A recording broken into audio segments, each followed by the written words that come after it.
Estados Unidos en la capital de la República. Sofía, muy buenos días. ¿Qué tan grave y contradictoria considera Estados Unidos es la aspiración de una moratoria a la decisión tomada en consulta popular por el Yasuní? Muy buenos días con todos y todas. Muchísimas gracias por la invitación y por la posibilidad de hablar de este tema en este espacio. De parte de Estados Unidos, como lo expresamos el día de ayer en la rueda de prensa conjunta con CONAIE y otras organizaciones sociales, nos parece sumamente grave la pretensión del presidente Noboa de pedir una moratoria para el cumplimiento de la consulta popular. Esto modifica lo que se votó originalmente en agosto del año anterior. La Corte Constitucional emitió una sentencia para poder regular justamente la manera en cómo se cumpliría en caso de que la votación fuera favorable para mantener el crudo del ITT bajo tierra, y ahora se pretende cambiar eso con la excusa de que se necesitan más recursos para el contexto de crisis agravada de violencia y de seguridad que vive el país. Por supuesto que nos solidarizamos con las poblaciones y territorios más afectados. Sin embargo, también tenemos conciencia de que existen otras alternativas para buscar esos recursos. Lo sostuvimos durante la campaña y lo sostenemos también ahora. Lamentablemente, esas otras alternativas, tal vez por un conflicto personal o de clase del presidente Noboa, no han sido realmente tomadas en cuenta en su propuesta de ley económica urgente, y es por eso que las opciones que se están impulsando de parte de su bancada son el aumento del IVA, que afecta a la mayoría de la población y en especial a la población más empobrecida, y también la moratoria del ITT, que vulnera directamente una decisión tomada en las urnas tras un proceso de más de 10 años para que esta consulta popular pueda tener lugar. Sofía, muy buenos días. Desde los análisis que ustedes han hecho, técnicos, jurídicos, ¿cuáles son las reales posibilidades de que el presidente de la República apruebe esta moratoria? Se ha dicho que podría hacerle la consulta a la Corte Constitucional. Otros sectores dicen que la única forma de que el presidente pueda otorgar esta moratoria es vía consulta popular y que seamos los ciudadanos quienes nos volvamos a pronunciar en este sentido. ¿Cuáles son las lecturas que ustedes han hecho al respecto sobre cuán legal y real es que el presidente pueda aplicar esto?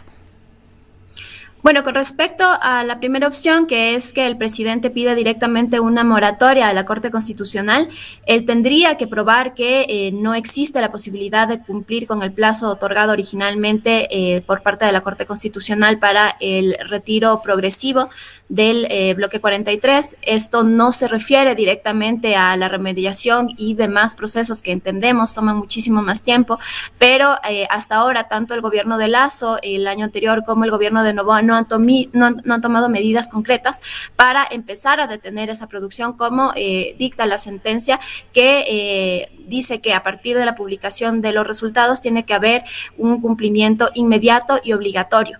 Entonces, tendría el presidente que probar que no hay posibilidad de que se cumpla, pero más bien nosotros sostenemos que lo que se ha visto, tanto en este gobierno como en el anterior, es una falta de voluntad política para siquiera empezar a ver el cumplimiento de la voluntad popular.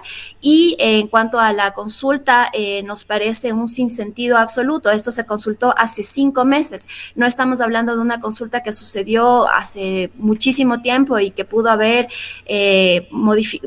modificado concretamente algo vinculado a la consulta, sino apenas hace 5 meses, cuando el presidente Noboa también fue elegido para una segunda vuelta y luego fue elegido presidente. Entonces, él siempre tuvo muy claro cuáles eran las condiciones. Él se comprometió públicamente, lo dijo en el debate presidencial, que la explotación del ITT es una explotación de petróleo que no le genera realmente ningún tipo de rentabilidad al país, y sin embargo, el día de hoy se contradice y quiere aplazar el cumplimiento de este mandato popular. Y vale la pena también decir que con respecto a la búsqueda de recursos, el día de ayer el economista Pablo Dávalos explicaba que la producción de recursos que genera el petróleo van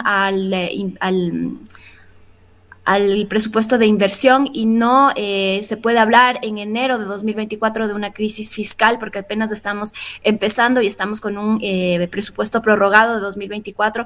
Entonces, para nosotros se escucha más a excusas para no cumplir con el mandato popular que, de nuevo, el candidato Noboa, hoy presidente Noboa, ya conocía y se niega a buscar otras opciones que por supuesto existen y que podrían afectar muchísimo menos a la población en general y a la democracia y la decisión tomada en las urnas. ¿Qué peso, qué fuerza legal tiene este sistema de democracia directa a una consulta popular? ¿Y qué consecuencias trae el incumplimiento de un dictamen que además viene precedido de dictámenes de la Corte Constitucional? ¿Qué responsabilidades administrativas, civiles, penales puede generar un incumplimiento? Recordemos que una consulta popular está incluso por encima de la Constitución del Ecuador, entonces esta consulta popular debería respetarse porque pues es el mandato máximo que tiene nuestro país.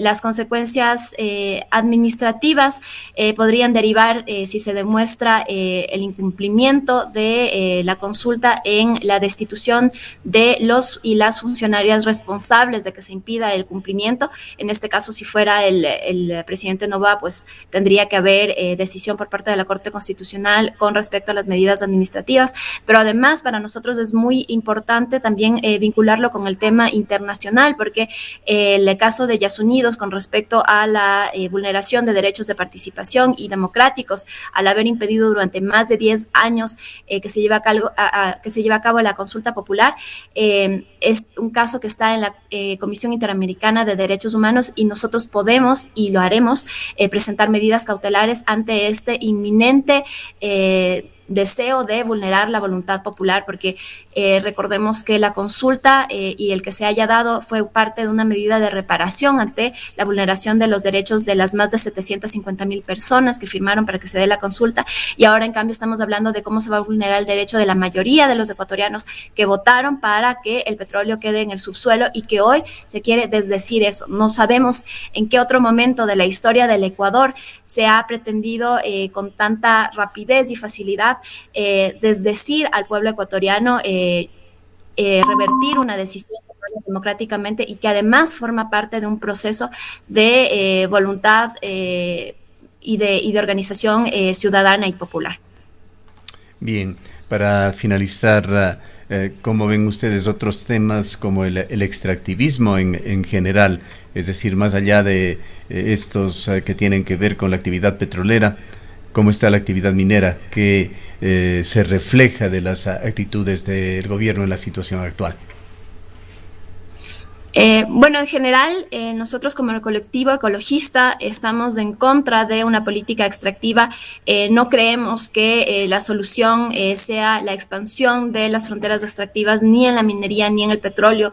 De hecho, una de las problemáticas que ha aparecido durante este momento de crisis es la forma en cómo la minería ilegal es una fuente de financiamiento para estos grupos de crimen organizado y que, lamentablemente, a pesar de conocer dónde y cómo operan, tanto el gobierno anterior como el gobierno actual no han tenido una intervención directa al respecto. Hemos visto más acciones a partir de la militarización general del país, pero ¿qué sucede con estas fuentes de financiamiento desde la minería ilegal? Pero en general también cómo se integran con un sistema financiero y con lo que hemos visto de que se paguen rescates, extorsiones y demás con el sistema financiero oficial.